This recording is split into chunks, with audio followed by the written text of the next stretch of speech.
qaybtii u horeysay ee deeq mucaawino ah oo loogu talagalay 1,000 qoys oo kamid ah dadka ay abaaruhu barakiciyeen ee ku sugan deegaanada xeebta gobolka Selel ayaa maanta soo gaadhay tuulada Cabdulqaadir oo ka tirsan degmada Saylac. deeqdan raashinka oo ka koobnayd bariis, sonkor, baasto, saliid iyo timir ayaa waxa deegaankaasi soo gaarsiiyay xildhibaan Maxamuud Jaamac Warfaa oo kamid ah mudanayaasha aqalka wakiilada Jamhuuriyadda Soomaaliland iyo Chief Caaqil Fuad Cabdillaahi Ciise Darbo. waxaana deeqdani ku soo yaboohay muwaadin reer Soomaaliland oo magaciisa la yiraahdo Mustafa Cali Jaamac.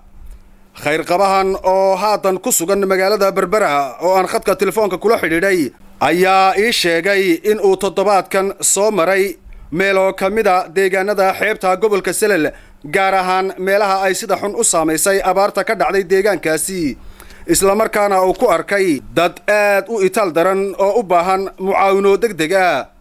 wuxuuna intaasi ku daray in uu ugu yaboohay raashin dhan 1,000 qoys kaasi oo soconi doona ilaa toddobaadka soo socda.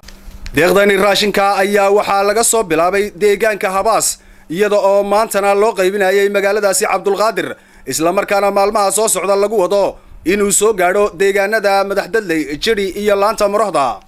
sidaasi waxaa ii sheegay xildhibaan Maxamuud Jaamac Warfaa oo aan khadka telefoonka kula xidhiidhay isaga oo ku sugan magaalada Cabdulqaadir.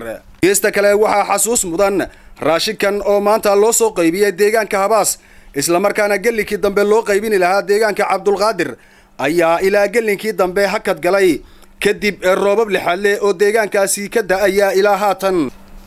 waa deeqdii u horeysay ee ka kooban 1,000 qoys oo soo gaadha deegaanadaasi, isla markaana uu ku yabooho shakhsi ka tirsan muxsiniinta Soomaaliland. Maxamed Cawaale Daahir, Shinila News, magaalada Saylac.